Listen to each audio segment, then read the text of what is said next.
Jérémy, est-ce que tu m'entends? Je t'entends. Très bien. Bon, je vais te présenter un peu le concept à toi, évidemment, mais également au chat parce qu'on va avoir besoin du chat aujourd'hui. Avant, quand même, c'est pas la première fois qu'on t'entend évidemment sur les ondes de RMC. On t'entend souvent dans Rotten sans flamme. Twitch, par contre, t'es un peu familier avec Twitch ou c'est obscur pour Non, toi? non, pas trop. Pas trop, c'est une première. Une première? Bon, Ouais. et après, on sera ravis à nouveau peut-être de t'avoir avec nous. En tout cas, je suis très Bah, content. avec grand plaisir. Bah, quel honneur, quel honneur. Je suis très content de t'avoir. Tu seras peut-être un peu le parrain de l'émission. Donc, Pourquoi je suis, pas. je suis très ému. Bon, je t'avoue que j'ai jamais été un grand fan du PSG, mais les sujets qui fâchent, on en parlera un petit peu après. Donc, le principe de l'émission, c'est que on va revenir, bien sûr, sur ta carrière, mais elle n'est pas finie, ton actualité aussi, ton avis sur les dossiers chauds et il en manque pas des dossiers un petit peu piquants. On parlera évidemment de l'actualité des derniers jours. J'ai vu ta story Insta, à mon avis, t'as des choses à nous dire. L'originalité un petit peu de l'émission, c'est qu'on prendra également beaucoup de questions du chat. L'émission, elle s'appelle Dans la sauce. T'aimes bien les sauces un peu relevées, un peu piquantes ou t'es classique? Ouais, je suis plus ketchup mayonnaise, moi. Ah, là, le ton, c'est un petit peu plus algérienne ou harissa, hein, je te préviens. Ok. On est prêt, on est prêt. Ça te va quand même. Donc, ça, c'est assez important. Je l'explique pour le chat. Toutes les 10 minutes, il y a une question du chat qui va tomber. On veut pas faire quelque chose de classique. Nous, on veut... Alors, c'est toujours des questions respectueuses. Hein. Ça, que ce soit très très clair dans le chat, sinon ça dégagera. Mais des questions un petit peu piquantes, des questions de temps en temps, tu regardes une interview d'un sportif et tu dis, c'est dommage, pourquoi on lui demande pas ça, tu vois. Ouais. Donc, on aura toutes les 10 minutes une question du chat qui va tomber. Comment on va les sélectionner? C'est les modos. Là, c'est un appel au modérateur. Vous sélectionnez 3, 4, 5 questions, les modos. Vous lancez un sondage. Et la question avec le plus de voix, elle te sera posée. Il y a des questions qui peut-être te plairont pas, donc tu auras le droit à un joker. La question, je veux pas y répondre. Je veux pas y répondre, ça m'intéresse pas, c'est pas intéressant, c'est très peu pour moi. Par contre, il faudra quand même que tu répondes dans ce cas-là à une autre question. D'accord? C'est pas, je pars sur autre chose. Voilà un petit peu le concept. C'est bon pour toi? C'est parti. Allez, le chat, vous êtes prêts? Faites un peu du bruit hein, quand même. Moi, c'est ça que je veux savoir. Alors, il y a déjà des questions, très bien, les modos sélectionnés. On va, dans un premier temps, évidemment, parler de ton actualité, revenir ensuite sur le reste de ta carrière. Et moi, ce qui va m'intéresser aussi, c'est ton avis quasiment de consultant sur l'actualité. La présentation, elle va être rapide. Je pense que tous les fans de foot te connaissent. Ailier ou numéro 9. Tes points forts, c'est quoi? Vitesse, technique? Ouais, je dirais la vitesse et ouais, la technique. T'es connu pour être l'un des joueurs les plus doués de ta génération. Et quelle énorme génération, la génération 87 avec Karim Benzema, Samir Nasri, Hatem Ben Arfa. On en reparlera un peu parce que tous ceux de ma génération, de la nôtre, ils ont un attachement particulier avec vous.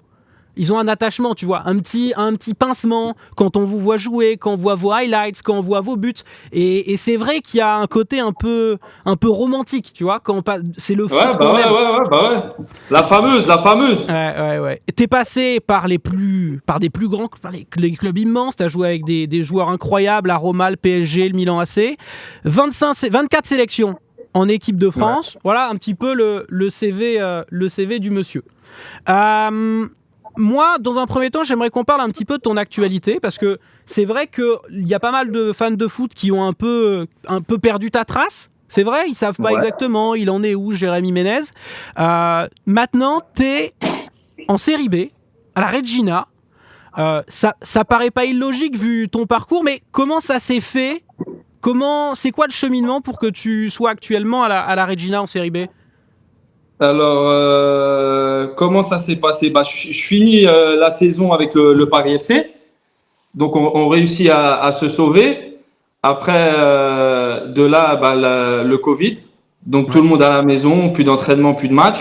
Et moi, j'étais en fin de contrat. Et de là, la Regina m'appelle et me propose un contrat, un beau projet. Et donc j'ai atterri suite à ça à la Regina. financièrement, on se dit peut-être pourquoi il est pas allé. Il y a beaucoup de joueurs de ton âge, de ta génération qui vont peut-être en MLS, aux Émirats. T'avais aussi eu des touches à ce niveau-là? Non, pas à ce moment-là précis. Mais après, moi, c'est vrai que j'avais quand même pas mal voyagé aussi. J'étais au Mexique pendant presque 2 ans. Donc, honnêtement, à cette période-là, je me voyais pas encore repartir aussi loin. En plus, j'ai mes enfants qui habitent en France, Ouais. etc. Donc, j'ai préféré quand même rester pas trop loin de la France. Ouais, je comprends. Bah alors, par contre, ça vaut quoi la série B? Parce que j'ai vu que vous cartonnez, etc. Tout se passe bien. Par contre, Ouais. je t'avoue que j'ai regardé un petit peu les stats. Le meilleur buteur de la série B, Ouais, c'est Chedira, ouais, le Marocain, ouais. le Marocain que beaucoup, dont moi, on a découvert l'existence, je te le cache pas, lors de la À la Coupe du Monde. Ouais. Et ses entrées, il faisait un petit peu... c'était pas brillant, enfin, c'était un peu un tracteur. Il faisait un petit peu des ménageurs bretons plus que 9 finisseurs. Donc je suis un peu surpris de le voir meilleur buteur. Bah après lui, c'est vrai que c'est quoi? C'était ses premières sélections avec Ouais. la sélection marocaine. Donc, c'est jamais non plus facile d'arriver et surtout dans un mondial. Donc après, ouais, je peux comprendre, mais c'est un très très bon joueur. C'est un très très bon joueur qui est rapide, technique, qui marque beaucoup de buts. Donc non, la série B, et de plus en plus, à chaque année, ça monte de niveau parce qu'on voit beaucoup d'équipes qui ont été pas mal d'années en Série A qui descendent en Série B. Donc c'est devenu très, très compétitif. Hein. Pour un joueur de 87, donc tu as 35 ans, bientôt 36, je vois que tu as l'air en pleine forme. Déjà, tu es fit comme pas possible. On essaye. Mais j'ai compté, tu es à 19 matchs consécutifs disputés en compétition officielle. Ça veut dire que, alors que tu n'as pas été épargné par les blessures dans ta vie, ça veut dire que tout va bien. Les stats, impeccables, 4 buts, 2 passes D. Tu tires la forme, mais ton contrat, il s'arrête, selon Transfermarkt, en juin 2023. C'est quoi l'avenir? T'as une idée déjà? Bah écoute, je me régale cette année, puisque c'est vrai que on a fait, les deux dernières saisons avec la Regina n'ont pas été faciles. Et là, avec l'arrivée de Inzaghi, c'est vrai qu'on se régale, on a une belle équipe, on joue bien. Donc je prends énormément de plaisir et je me pose pas trop de questions pour l'année prochaine. Hein. Donc j'essaie de bien finir cette saison et puis on verra bien. Mais en tout cas, je prends énormément de plaisir parce que j'avais perdu un peu ces 2 dernières années et donc je suis content et en plus ça se passe super bien et donc je suis content. Mais donc l'idée c'est de continuer, que ce soit à la Regina ou ailleurs ou... Ah, pourquoi pas? Pourquoi pas? On verra. Franchement, on verra bien les propositions et puis je réfléchirai bien et on verra bien. En tout cas, aucune porte n'est fermée pour le moment. Je te parlais d'un site par exemple comme Transfermarkt, les trucs comme ça. Tu regardes ou tu regardais Non, les notes, les sites de stats, tu mets ton nom dans la barre Twitter? jamais moi. Rien? Non, jamais. Juste non, jamais regardé, non. Juste les DM sur Instagram, c'est tout? Ouais, c'est ça. Ah, t'as bien raison, ok, très bien. Et Foot Mercato. Ah, très bien, très bien. Et donc, t'as une idée de la valeur max dans ta carrière qui était estimée sur un site comme ça? Franchement, j'ai aucune idée. Tu chiffrerais ça à combien? Franchement, tu valais combien à ton avis? En tant que directeur sportif, t'aurais mis combien sur toi? À quelle époque? Voilà, à l'époque où selon toi, tu valais le plus cher. C'est quoi? PSG, Milan? Quelle époque tu dirais? Ouais, PSG, Milan, ouais, à l'AS Rome aussi, j'étais jeune et j'avais quand même l'avenir devant moi. Ouais. Donc, non, je sais pas, je me rappelle plus. L'AS Roma m'avait acheté, si je me trompe pas, 11 ou 13 millions à l'AS Monaco, je crois. Ils avaient fait une bonne affaire. Sachant que les prix d'aujourd'hui et les prix d'avant sont plus les mêmes. Ta valeur max, hein, pas le transfert, c'était 19 millions. Ah, 19 millions. C'est bien, ça fait plaisir. Surtout à l'époque, parce que maintenant... Ça reste des chiffres. Ouais, mais je me demandais si tu regardais quand même... non, franchement, même pas, jamais. Alors attends, je regarde un peu le... Ah, mais c'est pas des questions piquantes, ça, les gars. C'est pas des questions assez piquantes. Alors, non, les questions, ça va pas, les gars. Ça va pas, c'est pas assez piquant. Faut se réveiller là. Ouais, c'est pas assez piquant. Il y a une question parce que je vois que il y en a qui ont. Il y a Lemustream qui a remarqué que tu avais une bien jolie montre. C'est gentil, merci. C'est la plus belle ou il y a une encore plus belle? Non, moi j'en ai qu'une. Une, ça me suffit. Non, j'en ai qu'une. Bon, très Après, bien. je veux pas que les cambrioleurs ils viennent chez moi et... Non, je rigole. Non, c'est franchement, moins j'en ai 19 qu'une. millions alors. Non, j'en ai qu'une. T'en as qu'une, bon, très bien. On va revenir peut-être un petit peu en arrière, après avoir parlé un peu de ta carrière maintenant en série. Mais les gars, vous pouvez poser des questions un petit peu plus bah oui, n'hésitez pas, on répond à tout, nous. Parce que là, ça me demande ta plus belle saison, etc. Ça, vous en faites pas, on va... D'ailleurs, en parlant des cambriolages, des trucs comme ça, t'as déjà eu des pépins comme ça? À Rome, moi, je me suis fait cambrioler pendant que je dormais. Mais ils mettaient des gaz sous la porte de ta chambre pour que tu dormes vraiment profondément et rentrer chez toi. Et moi, j'ai ouvert les yeux. Tout d'un coup, j'ai ouvert les yeux. Il y avait la lumière allumée. Il y avait les tiroirs, tous les tiroirs, ils étaient ouverts. Et la folie. Et ils t'avaient pris quoi? Ils m'avaient pris des sacs, des montres, des habits. Là, après, tu sais, quand on cambriole, au-delà de la perte des montres, enfin, ça, à la limite, on s'en fout. Mais c'est, en fait, t'as l'impression de te sentir un peu presque, ouais. Ouais, je comprends. Tu vois, c'est ça le plus dérangeant dans l'histoire au final. C'est pour ça que t'as plus qu'une montre alors. T'as peur qu'on t'en vole d'autres? Non, franchement, c'est que en fait, je vois pas l'utilité. D'après, chacun fait ce qu'il veut, mais je veux dire, moi, je suis pas un grand passionné de montres. Une qui me suffit, ça me va très bien comme ça. C'est quoi alors tes petits péchés mignons, les trucs où là t'es plus dépensier? C'est les fringues, les voitures? Ouais, je dirais les baskets, les fringues, les baskets. Après, avec l'âge, par exemple, avant, quand j'étais jeune, c'est vrai que j'ai acheté beaucoup de voitures. J'ai changé souvent ma voiture, j'avais 2-3 voitures. Mais après, avec l'âge, tous ces petits trucs-là, ça passe. En parlant de voiture, j'ai vu que tu avais eu des petites histoires de permis. Maintenant, c'est bon, tout est en règle? Ouais, non, tout est réglé. Tout est réglé, c'est bon? Parce qu'il y avait une petite histoire. Mais voilà, si c'est réglé, c'est parfait. On va faire un petit retour en arrière avant de parler du bling-bling. J'ai un peu bossé. J'ai vu que tu avais commencé à Vitry. Tu passes pro à Sochaux. Ça se passe pas super bien à l'école, visiblement. Ouais, non, pas très scolaire. Non, pas trop, pas du tout même. Quand tu commences le foot, tu sais très tôt que c'est ce que tu vas faire, que tu vas passer pro, ou c'est un petit rêve? Non, franchement, quand je commence le foot et je regarde des matchs à la télé, je regarde l'équipe de France, je regarde le PSG. Pour moi, c'était, quand t'es petit, t'es jeune, tu regardes ça à la télé, c'est quasi impossible. C'est un rêve, c'est quasi impossible. Et puis après, plus tu grandis, plus après tu changes de club. Après, j'arrive à Sochaux au centre de formation, donc c'est là que tu te rends compte un peu que ça commence à peut-être à devenir un peu plus sérieux. Mais sinon, quand tu es jeune comme ça à Vitry, jamais je me serais dit qu'un jour je deviendrais professionnel, impossible. C'était trop grand. Tu te voyais faire autre chose alors? Tu pensais que Jérémy Ménez à 25 ans, il ferait quoi alors si c'était pas le foot? Franchement, je vais te dire la vérité, je me suis jamais posé la question parce que quand même, je suis parti tôt à Sochaux, j'avais 13 ans. Ouais. J'avais 13 ans, je suis parti tôt de la maison, donc je me suis jamais vraiment posé la question. T'étais un peu en mission, quoi, pour devenir pro. Après, quand tu pars de chez toi à 13 ans, tu laisses ta famille, tes parents, tes potes, ouais, c'est une petite mission. Et puis même pour nos parents, je me rappelle, nos parents nous laissaient partir comme ça à 13 ans, c'est pas facile pour eux non plus. Hein. Et t'es entouré justement, alors tu vois, 13 ans, tu pars à Sochaux, t'es entouré comment? Parce que t'es très vite, moi j'ai lu que tes coachs, ils comprennent que t'es une pépite du foot français.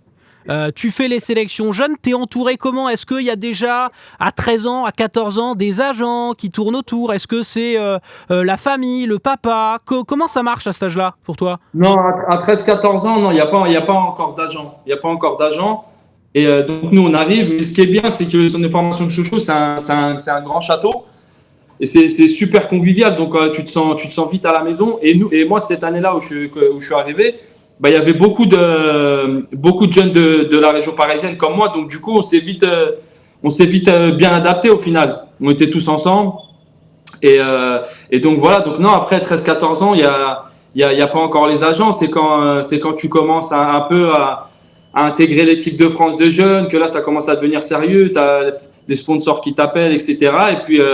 Et puis non, moi, j'avais de la chance. Enfin, j'ai eu de la chance que mon frère s'y connaissait un petit peu. Donc c'est lui qui m'a aidé au début, quoi. Donc c'est un peu familial, quoi, à ce moment-là. Ouais, c'est ça, ouais. À ce moment-là, c'est plus familial, ouais. Avant de passer pro à Sochaux, j'ai vu qu'il y avait déjà les plus grands clubs européens qui s'étaient intéressés à toi.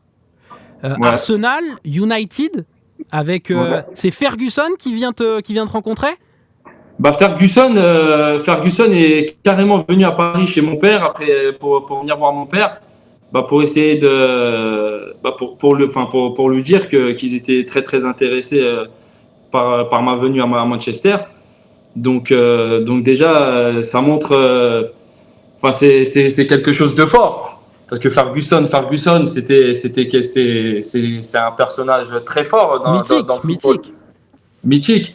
Et puis après ce rendez-vous-là, du coup, il m'invite moi et mon frère à Manchester pour voir un peu les installations, pour voir un match aussi à Old Trafford et pour essayer de me convaincre de venir, quoi.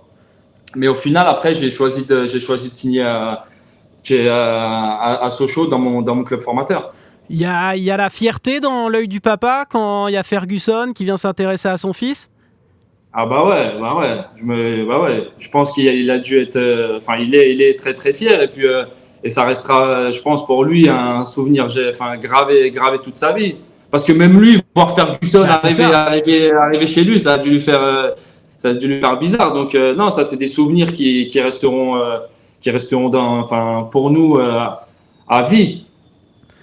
Et alors pourquoi tu dis non? Tu dis je préfère rester à Sochaux, mais pourquoi tu dis non? Il y avait Arsenal aussi, je crois, sur les tablettes, j'ai lu ça. Ouais, United. il y avait Chelsea aussi. Chelsea.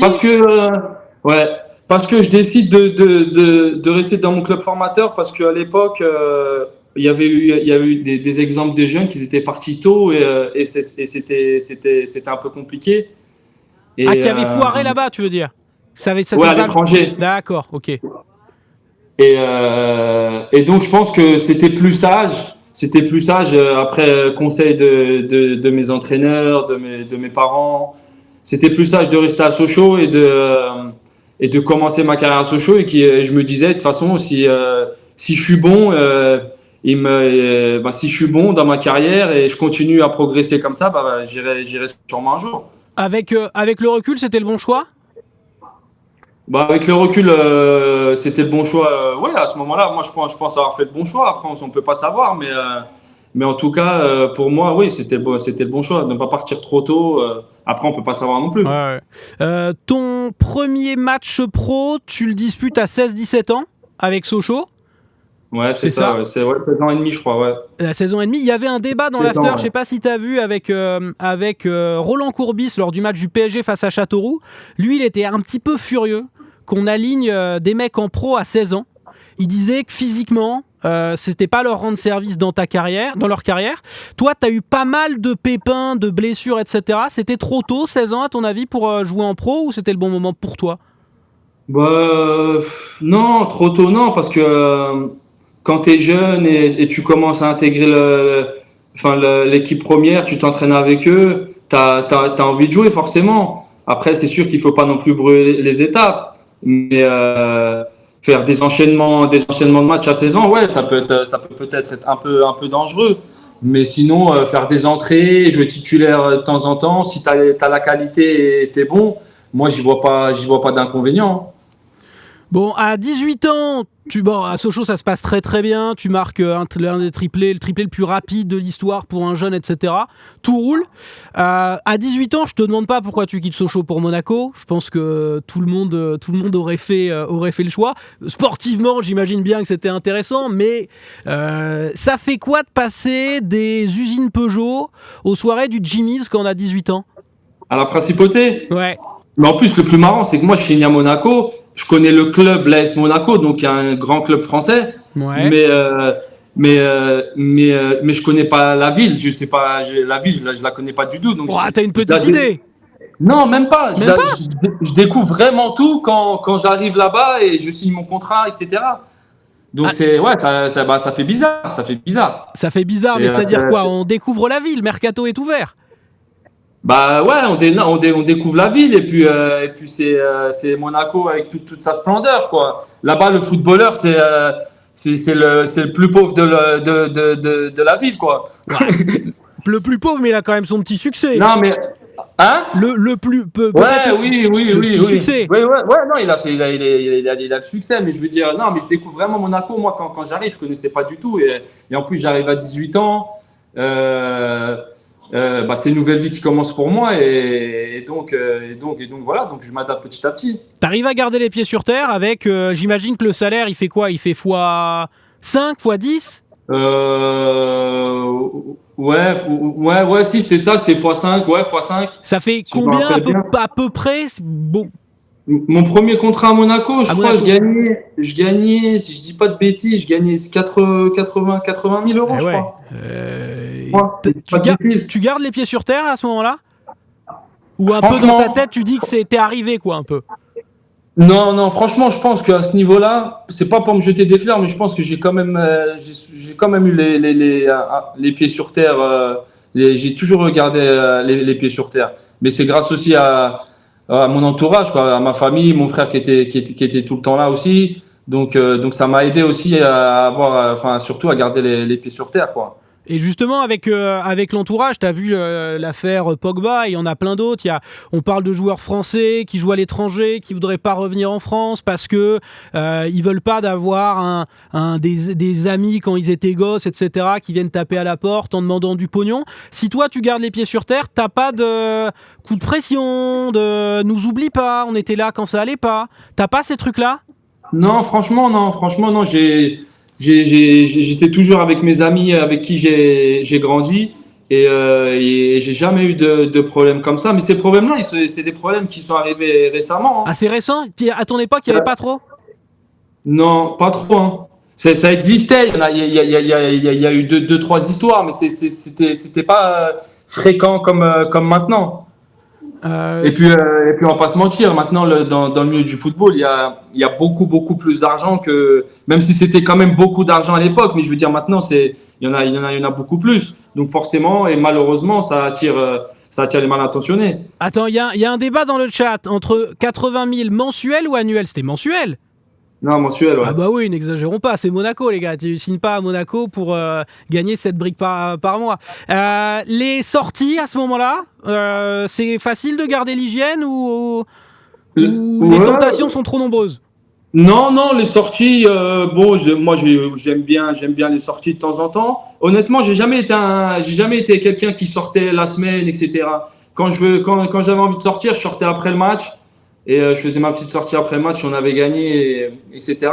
Mais sinon, en semaine, je sortais jamais. Je suis jamais sorti en semaine comme ça, non. Alors la question du chat, la première question qui pique, c'est quoi? Alors c'est le pire entraîneur que t'aies côtoyé. Moi, Alors, il y en a un avec qui tu as eu une altercation physique. Donc, j'aurais peut-être dit ça, mais je voulais en parler après. Mais Physique? à la Roma, t'as pas. Ah, Montella. Ouais. Mais je voulais pas te souffler la Montella, réponse, ouais. c'est toi qui dis. C'est Montella, Montella le ouais. pire, avec qui ça se passe le plus Le pire. mal? Mais Montella, je l'ai pas eu beaucoup. Ah bah non. Je l'ai eu un peu à la S Rome et je l'ai eu un peu au Milan. Donc le pire, je te dirais, Alieti, le dernier, hein. Ouais, Alieti. Mais, ouais, Alieti, le dernier que j'ai eu. Pourquoi c'est lui le pire? Ça passait pas, c'est. Ouais, non, ça passait pas. Moi, c'est surtout le côté humain, ça, non, ça passait pas. Et parce que on va en parler hein, évidemment et on parlera sur l'actu après pour répondre un petit peu au chat. Et celui où même alors parce que tu as beaucoup marché à l'affect dans ta carrière. Ça ressort Ouais. le lien avec les coachs et c'est très très à l'affect. Et par contre, est-ce qu'il y en a un où j'ai envie de dire au niveau des compétences, tu disais qu'est-ce qu'il fait quoi parfois au-delà de Mais l'affect, tu vois, ou disais quand même. Qu'est-ce qu'il fait? Mais dans le bon sens ou dans le Non, mauvais sens? dans le mauvais sens, tu vois, tactiquement, dans les entraînements, ou même s'il était sympa, tu vois, mais où c'était un peu, on l'aime bien, mais Non. où est-ce qu'on va? Bah, je te dirais Alieti, enfin, je te dirais Toujours, Alieti ou Toscano que j'ai eu quand je suis arrivé ici, le premier que j'ai quand je suis arrivé ici, je te dirais eux deux à la limite. Ouais. Sinon, franchement, j'ai eu de la chance quand même d'avoir des bons entraîneurs dans ma carrière. Alors t'inquiète pas, les grands entraîneurs, ils arrivent parce que tu quittes Monaco pour la Roma, tu lâches ton numéro 10, mais t'es obligé de lâcher le numéro 10, parce que le numéro 10 à la Roma, c'est Totti. Donc tu prends le numéro 24, c'est un peu moins sexy. C'est la première fois que tu as une méga star en équipier? Ouais. Méga star. Parce que Totti, Ouais, c'est bah ouais, une icône, quoi. à ce niveau-là, ouais, c'était la première fois, ouais. T'as les yeux qui brillent comme quand il y avait Ferguson qui était voir ton papa? Franchement, ça, pareil. Parce que moi, Totti, mais les souvenirs que j'avais de Francesco Totti, c'était l'équipe du dimanche pour moi. Bah ouais, c'est ça. Tu vois ce que je veux dire? Pour moi, c'était l'équipe du dimanche. Ouais. Donc j'arrive et c'est tous ces souvenirs qui reviennent dans ma tête. Donc après, je m'assois à côté de lui, je m'entraîne tous les jours avec lui, à côté de lui, je joue avec lui. Et voilà, donc c'est incroyable. T'es timide un petit peu? T'es intimidé quand tu le vois? Ouais, timide. Bah ouais. Ouais, timide. Non, en plus, à l'époque, enfin, déjà que j'ai un côté réservé, timide, mais encore plus à l'époque. Et surtout quand tu arrives dans un vestiaire comme ça, parce que mine de rien, j'étais encore jeune. J'avais quel âge? Je devais avoir 21 ans. Ouais, 20, 21, 21, ouais. 21, 22 ans, donc j'étais encore jeune. Et moi, je découvre le haut niveau. Et de son côté, lui, un petit peu méga star avec plein d'assistants qui snob ou mec sympa avec les petits Non, jeunes? mec, franchement, mec cool. Mec cool, mec qui fait rigoler, qui met de l'ambiance dans le vestiaire.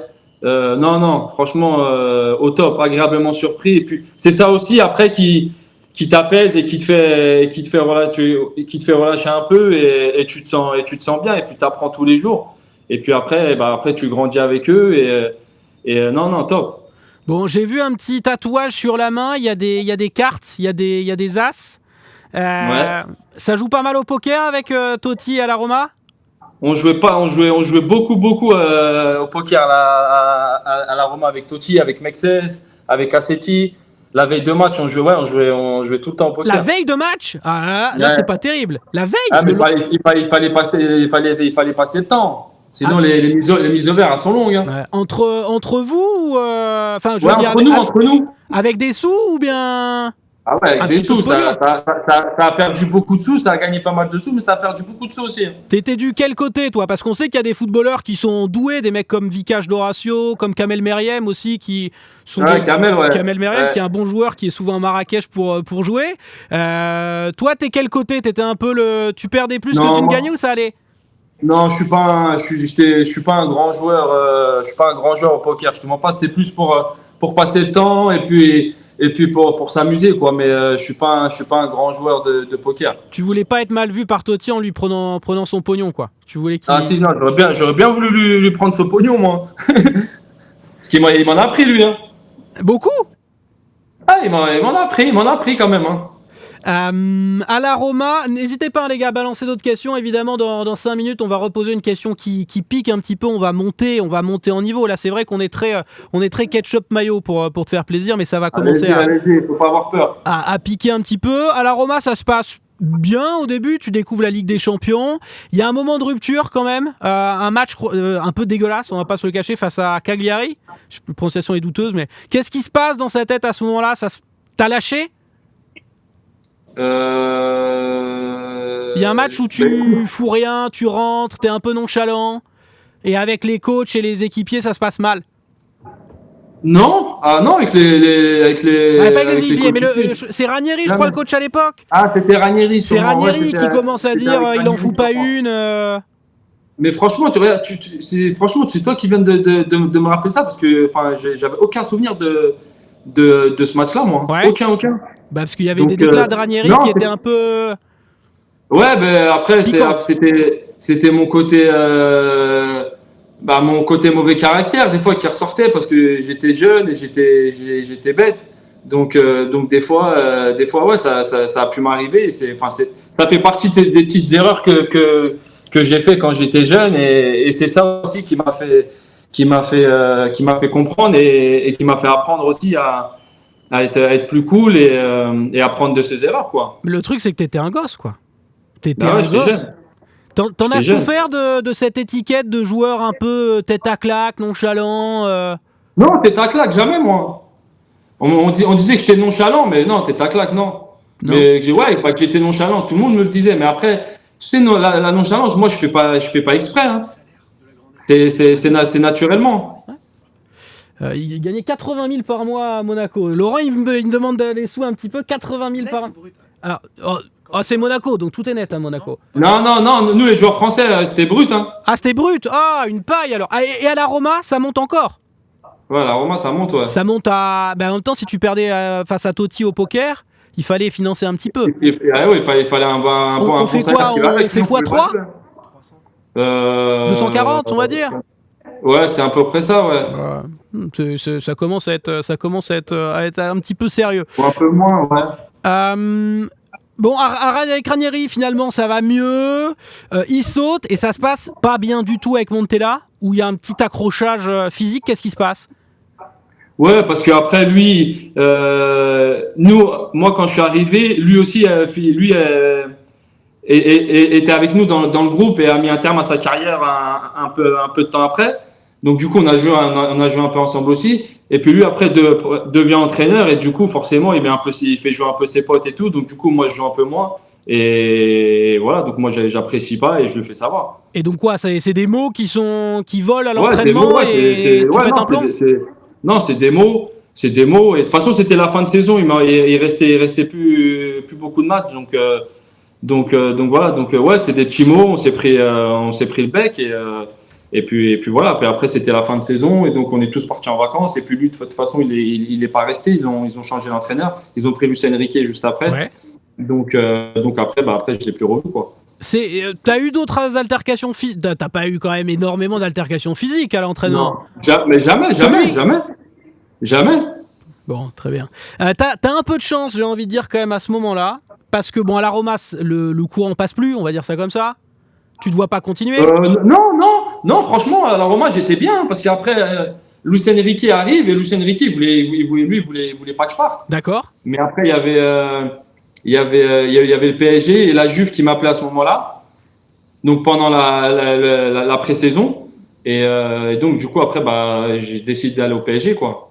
Quand le PSG t'appelle, c'est ton club de gosse, c'est ce qui te... De toute façon, quand on parle de foot, même maintenant à notre âge, donc t'as 35, moi je suis un peu plus jeune, c'est toujours les images de gosse, hein. Tu parlais de Totti, c'est ça qui reste, c'est le rêve. Quand le PSG appelle, t'hésites pas, même s'il y a la Juve à côté. En plus, j'étais en vacances Ouais. et c'est mon agent qui m'appelle, qui me dit... Attends, t'étais où en vacances? Je crois que j'étais à l'île Maurice, si je me rappelle bien. Je craignais, j'allais te lancer sur Vegas ou Ibiza pour savoir un peu. L'île Maurice, c'est assez sage. Et donc j'étais en vacances et mon agent m'appelle pour me dire que le PSG va m'appeler, Leonardo va m'appeler, que le PSG va être repris, etc. Qu'il y a un projet fou. Et en même temps, il y a la Juve aussi. Il y a la Juve qui m'appelait. Et donc une fois que mon agent m'appelle pour me dire le PSG va t'appeler et tout, moi j'avais déjà pris ma décision. Les yeux déjà hybrides, tu penses pas au... Non, c'était un rêve de gosse pour moi. C'était un rêve de gosse pour moi. Ça se passe bien au PSG, t'es titu indiscutable sous Comboiré avec, on se souvient, avec Néné, avec Pastore, avec Gamero. À ce moment-là, c'est la plus belle période de ta carrière? À ce moment-là? Ouais, on peut dire ça comme ça. Dans ton club tout roule. Je suis à Paris, je suis dans ma ville, je suis au PSG, le club de mes rêves, on va dire. Et les résultats sont bons, le projet est monstrueux et beau, donc tout à ce moment-là, tout roule, ouais. Alors vous êtes leader du championnat, mais dans les autres compétitions, en Europa, en Coupe de la Ligue, ça se passe moins bien. Ouais. Comboiré dégage, viré. Vous êtes surpris dans le vestiaire? Parce que leader, tu me dis quand même, bon, vous êtes surpris vous dans le vestiaire? On est surpris, oui, on est toujours surpris quand un entraîneur se fait virer, licencier, surtout quand tu es premier. Mais en même temps, on avait aussi conscience que le PSG avait vraiment un gros projet et voulait ramener de très grands joueurs. Ouais. Donc à partir de ce moment-là, c'était sûr qu'ils allaient ramener un grand entraîneur avec un nom. Donc on était surpris, mais en même temps on savait que ça allait se passer comme ça aussi. Que là, il fallait que la fusée décolle et on savait qu'au moins de petits trucs, ça allait. Ah ouais. Après, quand tu fais signer Ancelotti, tu passes dans une autre catégorie. Tu disais PSG, t'as quasiment quoi qu'on t'ait proposé, t'aurais dit oui. Salaire, ça monte encore par rapport à la Roma ou pas? Ouais, ça monte par rapport à la Roma. Ouais. Ça monte encore par rapport à la Roma. Ancelotti. Alors attends. Alors Ancelotti arrive. Il n'y a pas grand monde qui dit du mal d'Ancelotti. C'est toi qui as toujours fonctionné à l'affect. Ça match tout de suite? Ouais, ça match tout de suite. Mais en même temps, ça a matché. Enfin, je veux dire, Ancelotti, ça a matché avec tout le monde. Ouais. Avec tout le monde. Et nous, quand même, c'est Ancelotti, tout le monde le connaît. Et tout le monde l'adorait. Tout le monde l'adorait. Et moi, pour moi, c'est le numéro un pour moi. Avoir un rapport comme ça, aussi proche avec les joueurs, mais en même temps, se faire respecter, c'est fort. C'est fort. Parce que c'est quoi? C'est un meneur d'hommes. T'avais envie de te battre pour lui? C'est ça qui fait que c'est un coach différent? Ouais, t'as envie de te battre pour lui. T'as pas envie de le décevoir. Et puis en même temps, les joueurs qui jouaient un peu moins, il les met aussi parce que il écartait personne. Pour lui, tout le monde était logé à la même enseigne. Et ça, ça te fait comprendre la personne qu'il est. Là, on va parler un peu foot parce que dans les plus grandes émotions sur un terrain, est-ce que le but du titre face à Lyon, dans ton club de cœur, le PSG qui n'a pas été champion depuis 20 ans, c'est ton plus beau souvenir sur un terrain de foot? Ouais. Le but pour le titre, c'était une sensation incroyable. Parce qu'en plus, déjà, venir signer au PSG c'est le club de mes rêves. Surtout que Paris voulait gagner des titres et ça faisait un petit moment que Paris n'avait pas gagné le championnat de France. Et l'histoire est belle, c'est que parce que moi, c'est moi qui mets le but du 1-0 contre Lyon et donc qui nous fait gagner le titre à la fin du match. Donc l'histoire, elle est belle et c'était des émotions incroyables à la fin du match. T'es encore ému quand t'en parles, hein. Ça se voit, il y a la. Ah, c'est des souvenirs. C'est un souvenir mémorable. C'est des choses que tu peux pas oublier. C'est impossible. Et que tu auras du mal à revivre dans ta carrière, quoi. Et t'as des gamins qui, devant leur télé, ont chialé en voyant ton but. C'est ça aussi, tu vois. C'est les émotions. Et pas que des gamins. Ouais, bien sûr. Mais le petit Jérémy Ménez, s'il avait vu ça 15 ans, 20 ans avant, il aurait peut-être lâché sa petite larme ou pris son papa par le cou à ce moment-là. Ah ouais, non, incroyable. Non, franchement, des émotions, des sensations incroyables. Finir champion de France comme ça avec PSG, c'était beau.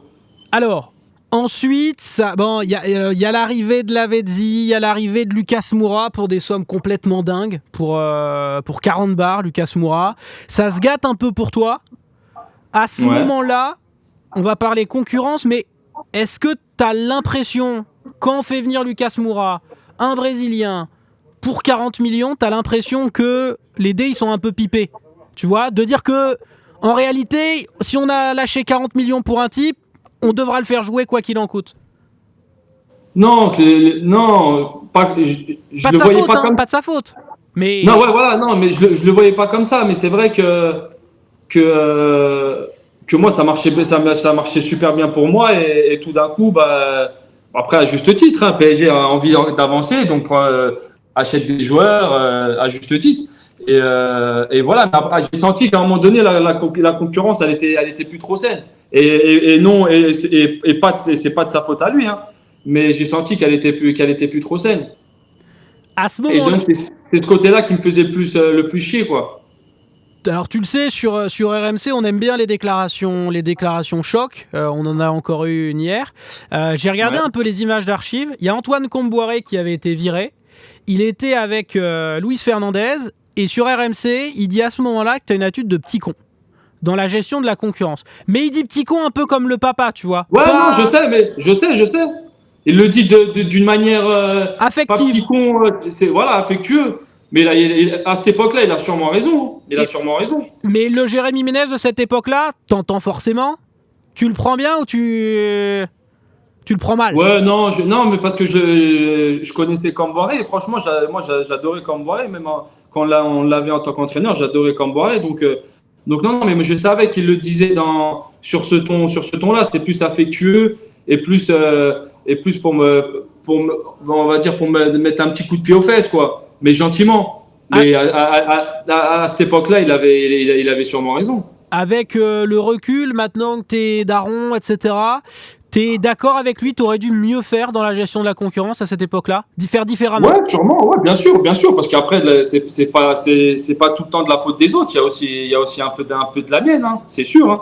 C'est sûr que j'aurais peut-être dû être un peu plus patient et peut-être me battre plus pour avoir ma place, c'est vrai. Mais peut-être que à cette époque-là, j'étais impatient et je voulais jouer, donc je voulais pas attendre. Alors je me souviens plus pourquoi Ancelotti se barre. Pourquoi Ancelotti se barre?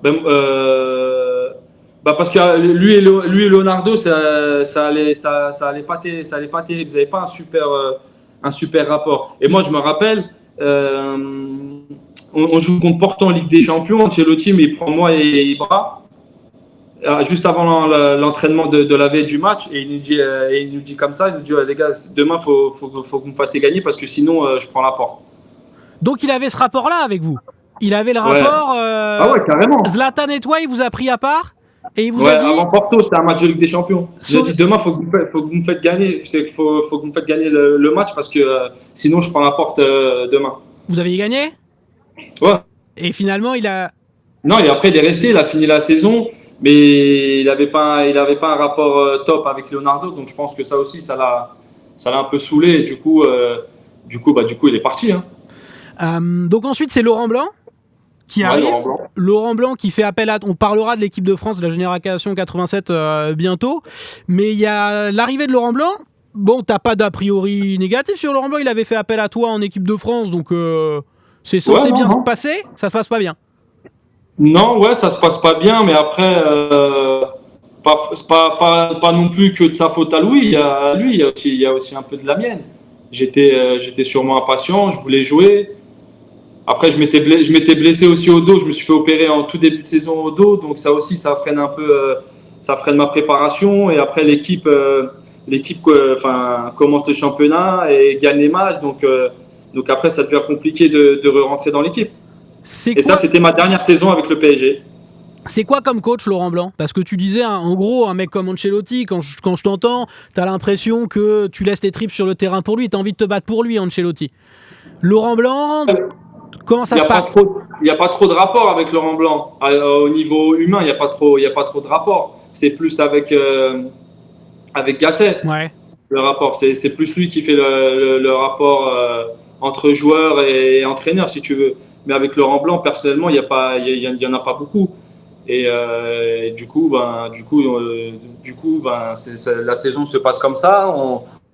On se parle pas trop. Moi, je joue pas trop, et donc j'arrive dans ma dernière année de contrat avec le PSG, et je reste sur une dernière saison un peu mitigée, quoi. Ok. Bon, là, c'est le Milan qui vient frapper à la porte. Vu ta dernière expérience à la Roma, parce qu'on a parlé de Montella, ça se passe pas bien, mais tu te fais aussi caillasser la bagnole, je crois, là-bas, à la Roma. Ah ouais, à la sortie d'un match.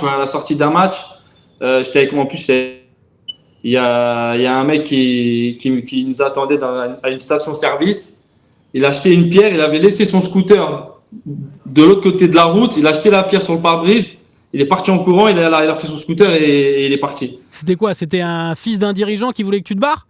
Non, franchement, je sais pas du tout. C'était taré. sûrement peut-être un supporter ou je sais pas du tout. T'as eu des altercations sévères avec des... Alors ça déjà, il n'y a pas beaucoup plus sévère, mais t'as eu des villes qui sont venus un petit peu taper à la porte ou crier dégage Ménez, Non, que ça. personnellement, non. Après, c'est sûr qu'en Italie, surtout dans les grands clubs comme ça, quand tu as une petite période un peu compliquée où il n'y a pas beaucoup de victoires, bah, les supporters ils viennent au centre d'entraînement. Nous, une fois, 2, 3 fois, on s'est entraîné avec les CRS autour du terrain. Ah ouais, d'accord. Question un peu piquante. Ouais. Alors, il y avait... N'oublie pas que t'as le droit à un joker, hein, mais bon. Le joueur que t'as le moins aimé côtoyer dans ta carrière. Une tête de con. Alors, est-ce que tu vas me parler de ton oreille ou pas, ça je sais pas. Mais vraiment un joueur avec qui ça passe. Non, Avec un joueur où vraiment tu pouvais pas le voir. À l'entraînement, un coéquipier on va dire. L'Eco, le joueur un croate de Monaco. Pourquoi ça se passait pas bien? Je sais pas, et je sais pas, ça, le courant il passait pas. En plus, il faisait que des fautes à l'entraînement, il s'excusait jamais. Et donc, non, il n'y a jamais eu le feeling entre moi et lui. Si tu le recroises, pareil, que ça va pas aller. Non, après, ça, on a grandi, Ça y est. on a laissé ça derrière nous. Quand tu retournes, alors tu retournes au Milan, enfin tu retournes en Italie, t'as pas une petite appréhension de retourner en Italie vu la dernière expérience? Non, zéro. Zéro. Au contraire, j'étais content d'entrer en Italie. Parce que je parlais déjà la langue, j'avais déjà fait mon expérience à la Roma. Et puis mine de rien, j'avais quand même une image positive en Italie. Donc non, j'étais très content de retourner en Italie. C'était beaucoup plus facile pour moi. Et ça se passe très bien. Ça se passe plutôt bien, ouais. T'es utilisé dans un rôle un peu plutôt en neuf, plutôt qu'ailier à ce moment-là. Donc tu marques Ouais, plus. mais en fait moi, si tu veux, en équipe de France de jeunes, je jouais toujours attaquant numéro 9. Hein. Ouais. Et après, c'est quand je suis arrivé en pro, dans le groupe pro, bah, c'est vrai que j'ai été un peu baladé, quoi. Mis à droite, derrière l'attaquant, à gauche. Donc voilà. Donc j'ai jamais eu vraiment de poste fixe au final. Et puis quand j'arrive au Milan, Ancelotti Inzaghi décide de me faire jouer devant, quoi. Alors attends, à la Roma, tu gagnes dans les 240-250. Au PSG, ça monte à 400, on va dire, à peu près. Non, Moins. un peu moins, ouais, un peu moins. Et Kitike, maintenant, il touche 850. Hein. Tu t'es peut-être fait un petit peu avoir. Mais enfin bon, c'était une autre époque. C'était il y a 10 ans. C'est vrai. Au Milan, ça baisse un peu, vu que ça s'est mal fini à Paris, c'était le Qatar. Non, parce que moi, j'arrive à Milan gratuit. Ah. Et moi, si tu veux, c'est Ibra et Thiago Silva qui disent à Galliani, il y a Ménez, il est en fin de contrat, prenez-le tout de suite.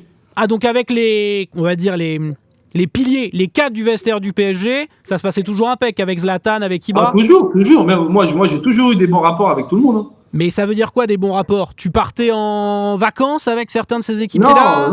Non, je partais pas en vacances, mais je veux dire, on a de très bons souvenirs ensemble. Si tu leur poses la question aujourd'hui, ce que tu penses de Ménez, je pense qu'il y a un petit mot cool pour moi et pas l'inverse. Tu vois ce que je veux dire? Ouais. J'ai toujours eu des bons rapports avec tout le monde. Hein. Bah alors ton passage il se passe super bien, t'as un but absolument incroyable, mais t'as beaucoup de blessures à ce moment-là au Milan. La première année non, mais après ouais. La deuxième année, en fait la deuxième année ouais je me fais j'ai une hernie discale, donc je me fais opérer, mais le problème c'est que suite à cette opération là j'ai une infection dans le dos. D'accord. Et donc, je marchais comme ça, j'arrivais même pas à marcher. Donc, j'ai dû prendre un traitement pendant 6 mois. Et 6 mois. Donc, je restais à la maison, je pouvais rien faire. Je devais prendre juste un médicament pour faire passer cette infection. Donc, du coup, jusqu'à janvier-février, je suis à la maison, je bouge pas. Et quand ça va mieux, je reprends l'entraînement. Et donc c'est quoi? Ouais, c'est février-mars, je reprends l'entraînement, mais bon, il reste 2-3 mois, donc je joue pas beaucoup la deuxième saison à cause de cette blessure. Alors on va pas se mentir, à partir de là, c'est un petit peu le déclin de la carrière. C'était ces moments-là qui étaient les meilleurs, les plus brillants au niveau On club. peut dire ça comme ça, ouais. Les meilleurs souvenirs, plutôt Milan ou plutôt Roma? à retenir, t'as préféré, t'étais épanoui où? Bon, la Roma, il y avait des cambriolages et des pertes au poker. Niveau football, je dirais Milan. Niveau football, je dirais Milan. Après, c'est vrai qu'à Rome, c'était ma première expérience. C'est une belle ville. J'ai beaucoup aimé aussi Rome, mais je vais dire au niveau football, ma première saison avec le Milan. À partir de donc tu pars à Bordeaux. C'est après Milan que tu pars à Bordeaux. C'est Gouvenec qui te veut comme leader d'attaque.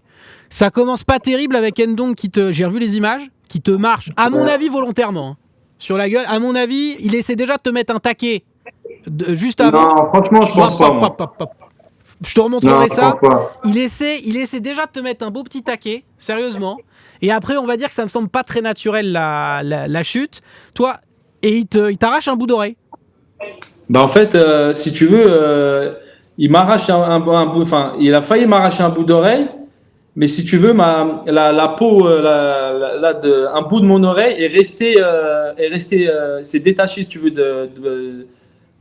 s'est détaché, et elle tenait à 1 millimètre de peau, si tu veux. Donc, grâce à ça, j'ai foncé à l'hôpital et ils ont pu me recoudre l'oreille.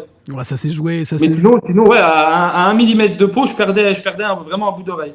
À Bordeaux, grosse concession financière pour trouver un club. Si, hein. Tu divises par deux? Non, parce qu'en fait, ils font un effort. Comment? Ils font un effort pour te signer aussi. Ouais, c'était ça, ouais. Donc c'est quoi? C'est 300 000 quoi, de trucs comme ça. Par là. Mais en fait, moi je pars à Bordeaux parce que Montella arrive au Milan et là, donc là, je m'embrouille avec Montella. Bah là, c'était pas possible. Tu savais qu'à partir du moment où il signe Montella, tu savais que c'était plus possible pour toi. Non, parce qu'on part en stage à New York ou je sais plus. Et donc là, je m'embrouille avec lui, ouais. Encore à ce moment-là? Là, j'ai une altercation avec lui, enfin une altercation orale. Et donc je quitte le stage et à partir de là, ouais, je vais à Bordeaux. Tu quittes le stage, ça veut dire quoi? Tu te barres, tu prends l'avion, tu prends un hôtel et tu vas t'amuser? Ouais, parce que je me prends la tête avec lui bien fort. Et donc lui me dit bah vas-y c'est bon, je te veux plus, Demain tu dois rentrer à Milan. Donc t'es un peu t'es la grosse recrue de Bordeaux, évidemment. Bon, pour que tu sois content de signer avec Gouvenec, c'est forcément que ça allait pas très très bien avec Montella. C'est une année de merde à Bordeaux. Ouais, bah c'est sûr que ouais, c'est pas une année top. Après j'arrive d'un Bordeaux qui est un peu en reconstruction. Donc c'est pas une année top. Comment tu l'expliques? Ouais. C'est toi, c'est le club, les deux? Non, c'est moi. Après c'est moi. Non, c'est moi. Après c'est moi. C'est vrai qu'avec Gourvenec ça se passe pas non plus au top. Mais après non, après c'est moi. Je peux m'en prendre qu'à moi-même. Moins d'envie, de travailler, moins d'envie de. Donc du coup forcément, dès que t'as un peu moins envie, tu travailles un peu moins et t'es moins performant. Bon, alors Bordeaux, j'imagine que c'est pas le plus gros regret de ta carrière, on va pas se le cacher. Il y a un gros regret dans ta carrière, une proposition où tu aurais dû dire oui, un moment où tu aurais dû faire plus et ça aurait pu basculer. Il y a un moment où tu te dis, de temps en temps, avant de te coucher, là j'aurais dû faire autrement. Bah, quand je me prends la tête avec Montella, ouais, j'aurais dû me la fermer. La première? Non, là, quand lui, il arrive au Milan. Ouais. J'aurais dû me la fermer. Parce qu'en fait, on commence le stage, la préparation et tout, ça se passe super bien. Et on part en stage et on joue contre Liverpool le lendemain. Et je vois que je suis remplaçant. Et donc, je l'ai mal pris et donc, j'ai fait un entraînement catastrophique. Mais attends, et donc, après, devant tout le monde, il m'a fait la remarque. J'ai pas aimé, je lui ai répondu. Et donc, à partir de là, bah. Mais attends, mais là, t'as quel âge? Et là, j'avais quel âge? Je devais avoir 27, non? 27 là, t'abuses un peu. Ouais, non, mais totalement. C'est quoi t'es un peu un personnage d'Art Laker à vif, un écorché vif. Comment t'expliques ça? Ouais, un peu, ouais. Bah, c'est mon caractère. Hein. C'est mon caractère. C'est vrai que des fois, je réagissais trop à chaud. Au lieu de tempérer, de réfléchir 2-3 secondes et de faire passer la chose, tu vois. Maintenant, c'est derrière. C'est ce que j'ai appris. je me suis beaucoup amélioré sur ce côté-là. Bah, c'est après. Je vais pas parler C'est de les moi, mais. expériences, non, Bah, c'est quand on grandit, quoi. les Tu expériences grandis. de vie, faire des erreurs. T'apprends aussi de tes erreurs et ça, c'est la vérité.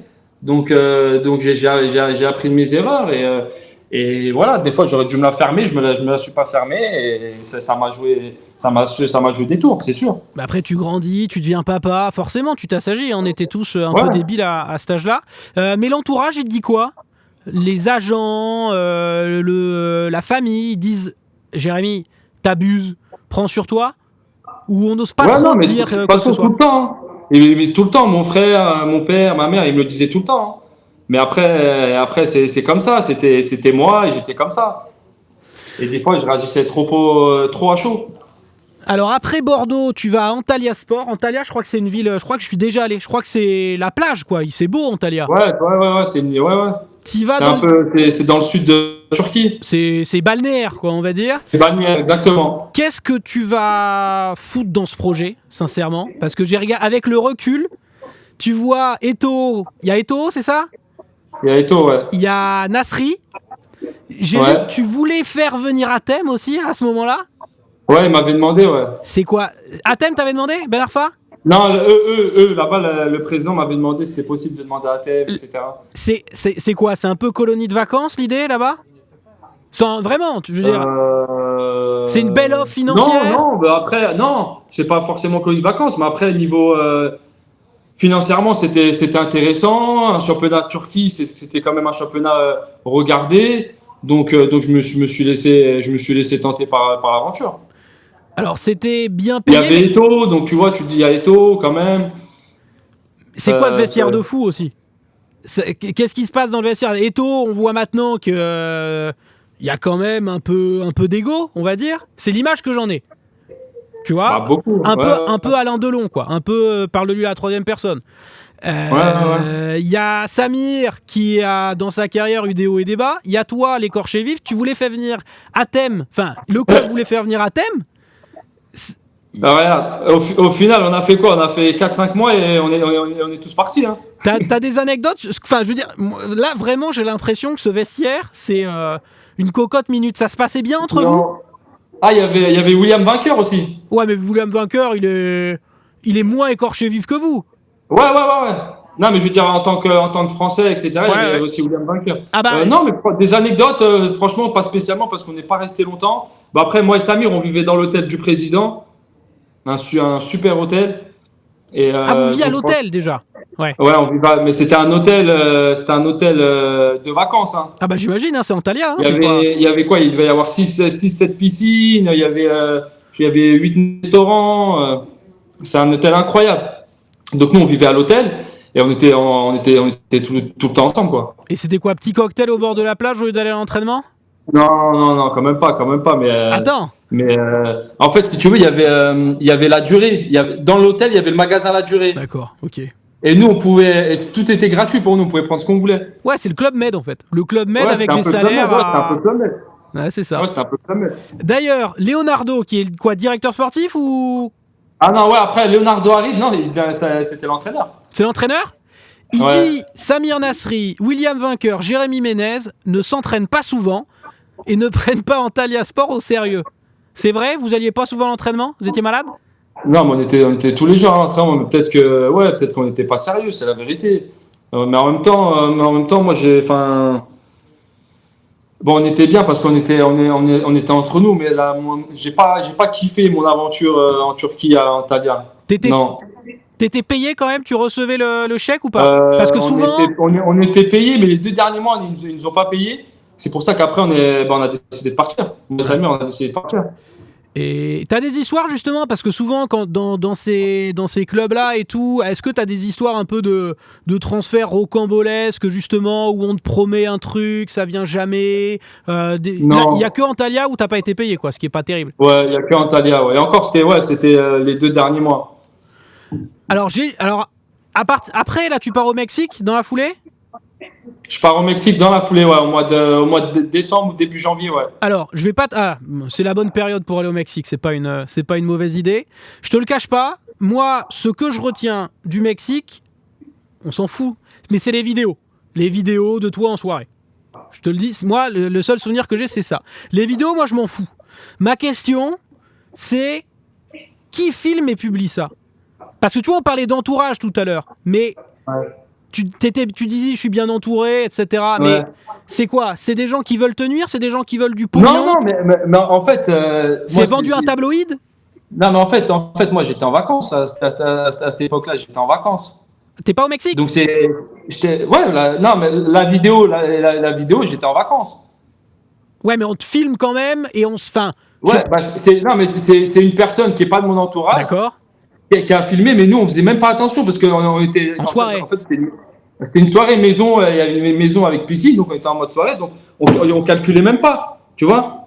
Et du coup, c'est une personne, mais pas de mon entourage, qui a filmé ça en cachette et qui après l'a publié, quoi.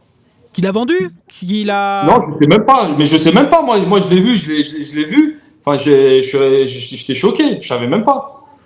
Et Ça allait sortir. on n'a jamais essayé de te faire justement, tu vois, des trucs comme ça, chanter. Non. T'as abusé. Si envoie-moi Non, ça, non, sinon je non. publie ça.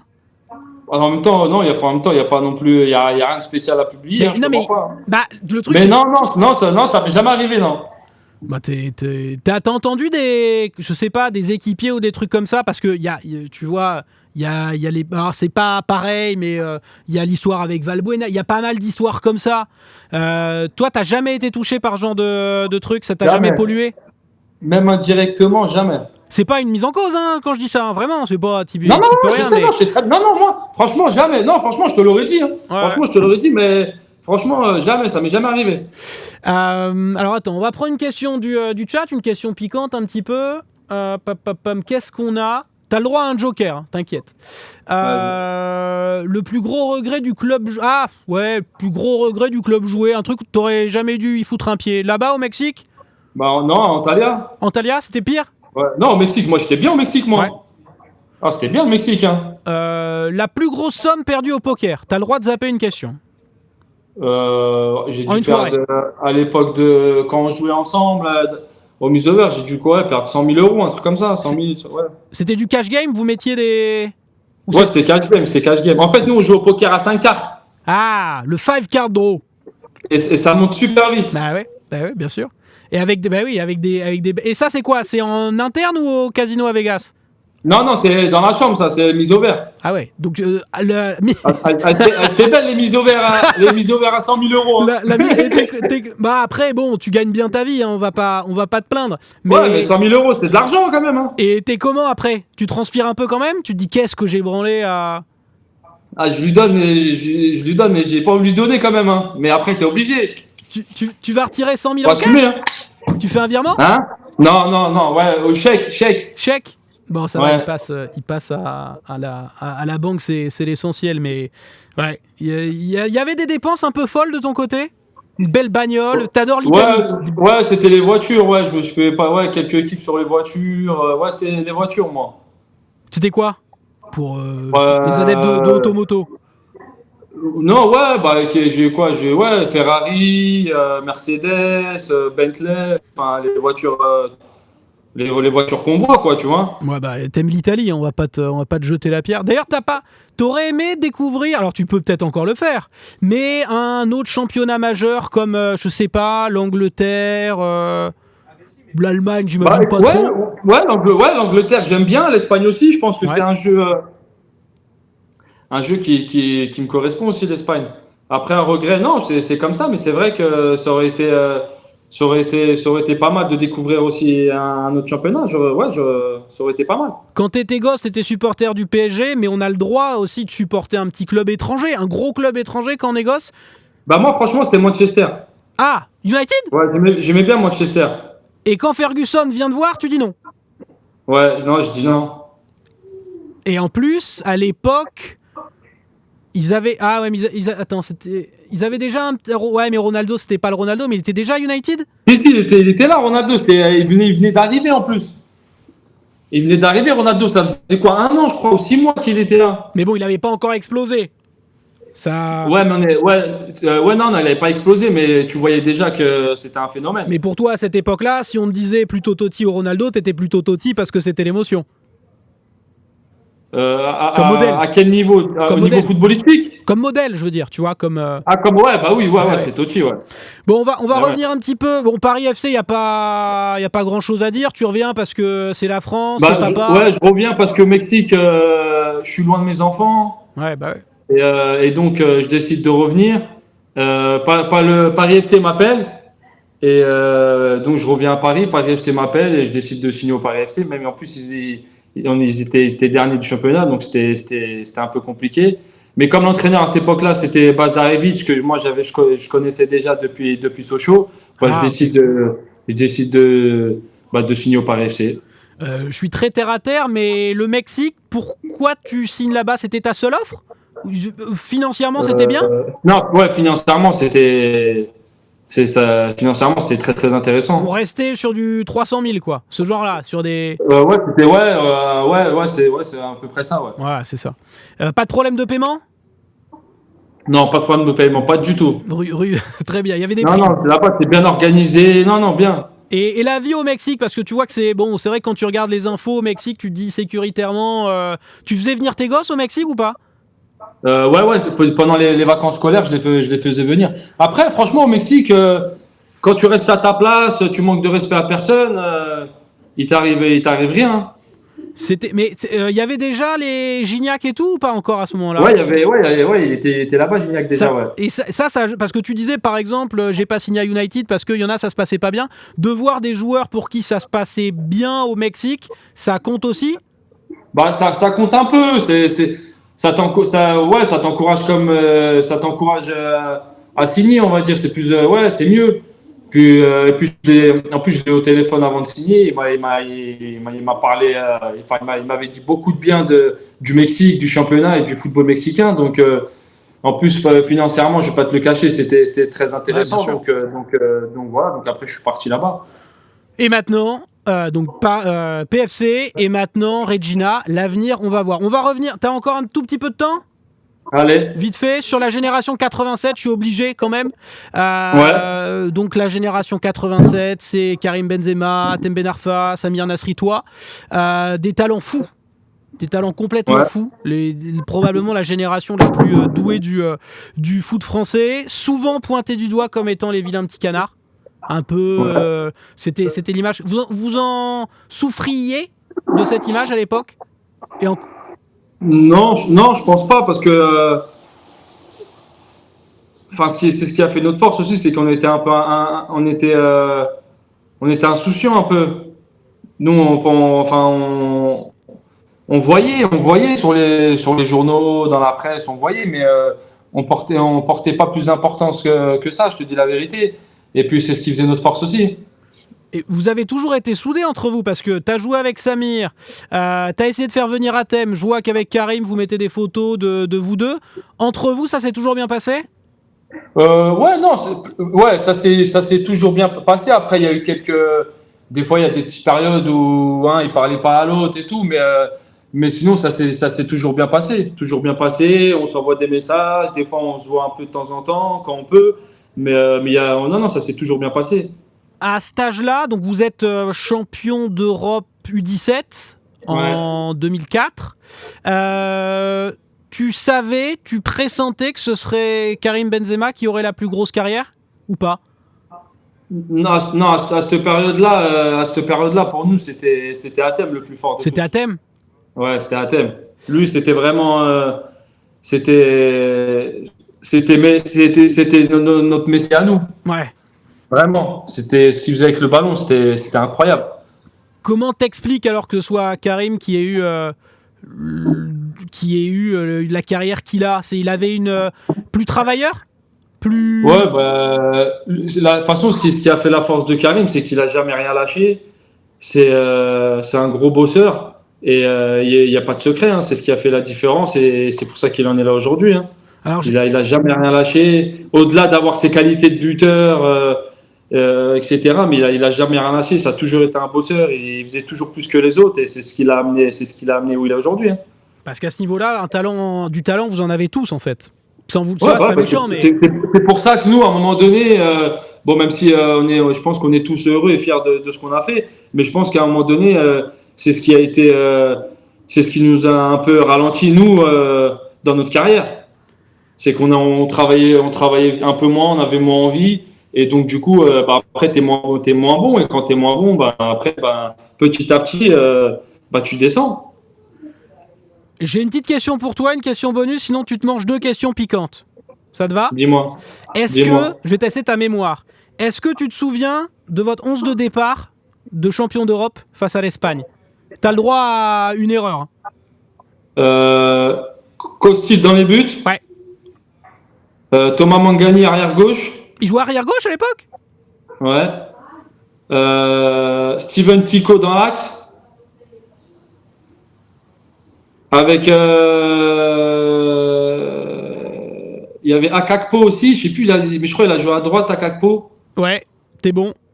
Et dans l'axe, c'était ou c'était Joss ou c'était Karim, celui qui jouait avec Steven Tico aussi à Nantes. Ah, j'ai pas le nom là. Karim El Mourabet. C'est ça. C'est bon. Qui d'autre ? Milieu gauche, Amir. En 6, Dukas Yayaoui. À droite, Constant. Et devant, Moyatem. Attends, tu m'as dit Constant, Ducasse, t'as oublié quelqu'un ? Yayaoui. Ouais. Nasri. Non, et devant, bon. Moyatem. T'es bon. Ah, t'as dévité. T'as tout bon. Donc, t'échappes à une. Quelle mémoire incroyable. Sans erreur. Un petit mot, parce qu'il y a des supporters de l'OM dans le chat. Ahmed Yayaoui. Il était, je me souviens, moi j'aime plutôt l'OM. On parlait d'Ahmed Yayaoui comme le futur crack du foot marseillais. Ouais. Même plus que Samir, moi, à l'époque, ce que je lisais. C'était pas le même poste. Mais Samir, c'était un numéro. Ahmed, c'était un numéro 6 récupérateur. Et il courait pour. Vu que nous, on défendait pas trop, il courait pour nous. Il récupérait tous les ballons. En plus, avec le ballon, il était bon techniquement. Et franchement, on le voyait faire une super carrière. Vous avez gardé tous pas tous, mais un contact même avec ceux qui ont moins percé que vous ou pas ?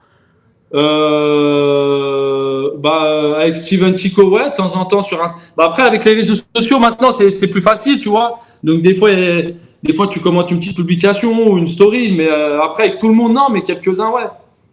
Un petit mot quand même sur l'équipe de France. Après, je te reposerai rapidement une petite réaction sur l'actualité et je te laisserai peinard. Toi, t'arrives en équipe de France senior, j'entends. Après Naïsna, c'est le moment où on fait un peu le ménage. Et il y a une déclaration que j'aime beaucoup de Samir Nasri sur Naïsna. Je sais pas si tu l'as vu. Alors lui c'est un profil différent parce qu'il espérait en être. Il avait été appelé avant, etc. Et Samir dit Naïsna, comment j'étais content. En 2010, j'étais à Vegas. Il parle pas de foot aux États-Unis. Un matin, je me lève, j'allume la télé, je vois un bus et les titres. L'équipe de France est en grève et le sourire m'est revenu. Parce que, tu vois, il avait ce côté un peu, ils ont fait sans moi, et bien fait pour leur gueule. Et je suis bien content de pas être là. Au final, il était mieux à Vegas qu'à c'est ça. Souvent mieux à Vegas, Samir, visiblement. De ton côté, toi, quand tu vois ça, quand tu vois un truc complètement dingue, honnêtement, comment tu réagis face à Naïsna ? Franchement, choqué. Choqué. Et puis, c'était un peu à cette époque-là, avec l'équipe de France, c'était un peu comme ça, c'était déjà attendu avec l'entraîneur. Donc, j'étais choqué. Franchement, j'étais choqué. Et en même temps, j'ai envie de te dire, non, qu'on le prévoyait, mais déjà, il y avait des petites prémices qui disaient que ça sentait pas bon. Tu te sentais venir un peu. T'es pas surpris, quoi. Écoute, on va faire vite fait les sujets d'actualité, mais merci déjà d'être revenu comme ça sur ta carrière. Est-ce que là, maintenant, donc t'as 35 ans, t'es plus mature, on va dire, mais c'est normal comme on l'est tous 10 ans après. Est-ce que t'es content ? Est-ce que t'es fier ? Tu vois, tu te dis, quand même, ça a de la gueule. Ou bien tu te dis, j'ai pas réalisé ce que j'aurais pu ou dû réaliser. Non, je pense qu'il faut pas. Non, il faut pas avoir de regrets parce que moi, je suis fier de ma carrière, de ce que j'ai fait et j'ai quand même gagné pas mal de titres. J'ai joué dans des grands clubs. Et puis à un moment donné, si je suis pas allé plus haut, c'est qu'à un moment donné, c'était ma limite aussi. Donc aucun regret. Et fier d'avoir fait cette petite carrière qui est quand même honorable. Non, qui est belle, mais c'est vrai que en fait, il y avait tellement d'attentes sur vous. Il y avait tellement un attachement émotionnel. C'est ça, en fait. Ouais, non, c'est vrai que il y avait beaucoup d'attentes. Après, on était un peu la première génération avec autant d'attentes. Ouais, bah c'est ça, bien sûr. Tu vois? Et puis même, c'est un monde qui changeait un peu, les relations. Ouais, c'est un monde qui changeait. Et puis après, c'est pas pour faire la victime, mais on n'a jamais été épargnés. On n'a jamais été épargnés. Tu vois, pour un rien, ça faisait la une. Tu penses à quoi? Tu penses à quoi, une. par exemple? Non, mais à plein de choses en général. Par exemple, nous, des fois, c'est des trucs cons. Mais par exemple, nous, on avait des casques de musique. Aujourd'hui, tu vois, tout le monde en a. Mais nous, quand on les mettait, ils disaient, ouais, bah, regardez, il a son casque, il veut parler à personne, par exemple. Tu vois ce que je veux dire? C'était un peu l'image de racaille qu'on vous donnait, en fait, presque. Ouais, des petits trucs comme ça. Ouais. Bon, n'hésitez pas à balancer vos petites questions Harissa, sauce Harissa. Simplement, je vais te demander de réagir rapidement en quelques mots sur l'actualité. Et elle est chargée. Ça, je suis désolé, c'est pas ma faute. Mais vu que tu interviens souvent dans Rotten sans flamme, je suis obligé. La première question, forcément, vu que tu es de la génération 87, c'est la gestion de Benzema par le staff de l'équipe de France. Ouais. Il aurait visiblement pu être fit pour les huitièmes. C'est ce qu'on dit. Mmh. Bon, t'es probablement plus informé que moi. Tu comprends la gestion qui en a été faite? Non, moi je comprends, j'ai du mal à comprendre. Le Sénégal a pris Mané, a tout fait pour essayer de le faire jouer. Bon, après, malheureusement, c'était compliqué. Il y a eu plusieurs cas aussi comme ça. Donc, quand tu as le ballon d'or dans ton équipe nationale qui est même un peu blessé, je suis désolé. Je pense que tu dois attendre, le faire patienter, attendre et quand il sera prêt, tu profites de lui, enfin d'avoir Benzema dans ton équipe. Donc je pense que pour moi il y a eu une grosse erreur. Parce que si malgré tout, si t'as Benzema dans ton équipe contre l'Argentine, tu peux te dire peut-être que le match il aurait été différent. Tu penses que c'est quoi? Pourquoi Mais alors on a fait ça? nous, on est la seule nation qui a le ballon d'or, mais qui le prend pas pour aller au mondial. On est la seule nation qui fait ça. Et on n'a pris personne à sa place. Et on n'a pris personne à sa place. Mais alors comment tu l'expliques? Pourquoi tu penses? Bah, je pense que, à mon avis, c'est qu'il y a peut-être des gens qui voulaient pas de Benzema, tout simplement. Des joueurs ou dans le staff? Après, te dire sûrement un peu des deux, c'est sûr. Parce que Il y a jamais de fumée sans feu. Hein. Tu penses quoi? Par exemple, le staff, il se disait un Benzema dans le vestiaire, s'il joue pas, mieux vaut qu'il soit pas là? Ouais, à mon avis, ça s'est passé comme ça. Je pense que il voulait pas avoir un problème avec eux à l'intérieur du groupe pour pas nuire forcément au groupe, pour qu'on parle que de Benzema. Mais au final, à chaque conférence de presse, on parlait de Benzema. Ah, toi. Donc, au final... Ouais, pardon. Toi qui es assez proche quand même de Karim, est-ce que tu comprends ses stories Instagram? Parce que je t'avoue que parfois c'est très... Oui, bien sûr, je comprends. Il avait tout fait pour revenir en équipe de France. Il a gagné le Ballon d'Or. Et depuis qu'il est revenu en équipe de France, il a été super bon. Il a marqué des buts. Pour lui, c'était la dernière chance de gagner un trophée avec l'équipe de France. Donc c'est sûr qu'il a un goût amer. Donc il le fait comprendre à travers ses stories et c'est normal. Donc il a un peu la haine comme on l'aurait tous quoi, simplement. C'est normal. Ouais. C'est normal. Quand tu prives un joueur d'une Coupe du Monde. Allez, encore deux petites questions. Le poste de président de la FFF, il devrait bientôt se libérer. Tôt ou tard, ça devrait se libérer. Toi, président, on a parlé d'après-carrière. Je suis pas sûr que tu sois président de la FFF, mais bon. Toi, président, tu crois pas non plus? Non. Toi, t'aurais pris Zizou en sélectionneur ou t'aurais continué avec Deschamps? Bah, malgré tout, faut pas oublier que Deschamps a fait quelque chose de beau. Il a gagné une Coupe du Monde. Il a eu de beaux résultats avec l'équipe de France. Mais je pense qu'à un moment donné, il fallait repartir avec du nouveau et un nouveau projet. Et pour moi, c'était l'heure de prendre Zizou pour moi. Donc en tant que président, tu aurais choisi. En tant que président, je serais reparti avec du neuf. Avec du neuf. En parlant de président, tu as dû entendre sur les ondes de RMC une déclaration lunaire de Noël Le Graët hier, qui dit non seulement que... Qu'est-ce qu'il a raconté encore ? Il a dit quoi ? Il a dit notamment qu'il en avait rien à secouer si... c'est ses mots. Il l'appelait. Il avait rien à secouer s'il était sélectionneur du Brésil, Zidane, et que s'il l'appelait, il répondrait même pas. C'est grave quand même. T'en penses quoi, toi ? C'est grave. C'est dingue. Franchement, c'est choquant.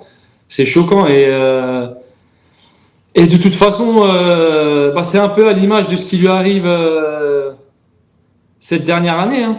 Cette dernière année, il lui arrive que des petits pépins malheureusement. Et là, il a encore fait une bourde. Il fait pas mal de bourdes. Donc pour lui, il est l'heure de vite laisser sa place à quelqu'un d'autre qui est plus compétent que lui, parce que la France, notre pays, a envie et doit avoir un président digne de ce nom, pour ce beau sport, pour ce beau pays. T'as aimé la réaction par exemple, de Kylian Mbappé, etc., où tout de suite ils sont montés au créneau en disant... Moi, j'ai adoré.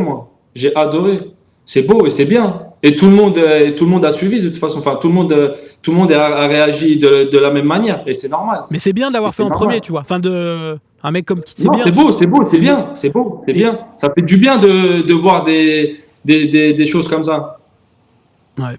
Allez, une petite dernière question piquante peut-être du chat, et puis je te laisserai tranquille parce qu'on a un peu débordé.